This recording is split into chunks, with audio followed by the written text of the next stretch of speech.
I call AI the average of the internet. Large language models basically just scan the internet for the homogenous voice.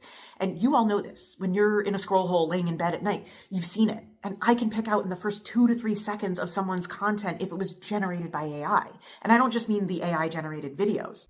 I mean, like the scripts that they're reading. There's a cadence and a language pattern that AI, especially ChatGPT, uses. And this is breeding mediocrity. Look, I don't want to talk about ChatGPT prompts, but I do want to talk about how we lean on AI when we're afraid. Afraid to be human, afraid to get the answer wrong, afraid that we're going to be judged or laughed at, and then we'll be rejected and unloved. And to your brain and nervous system, this rejection is the same as death.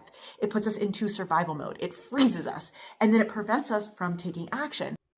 But all we're doing is trying to soothe the pain of this rejection, and then we let fear close in the gap. This is actually going to shrink our comfort zones and prevent us from the growth that we're actually seeking. We think we're being productive and checking the "I must post on social media today" box, and ChatGPT generated scripts might help us do that thing, but this is actually so freaking nearsighted, and it's hurting you in the long run.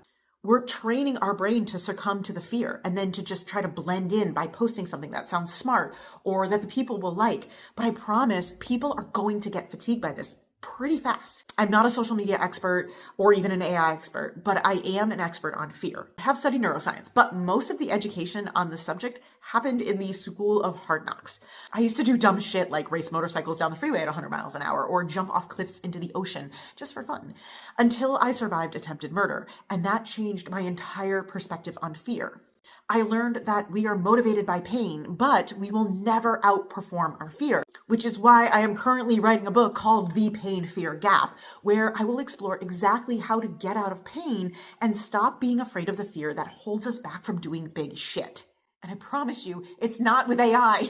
So if you want to learn more about turning down the fear so that you can have, do, or be anything you want, comment Fearless Friends and I will add you to my close friends list where I will share behind the scenes stuff and more practical tools to actually help you get over the fear that's holding you back. Don't even get me started on using AI as your therapist.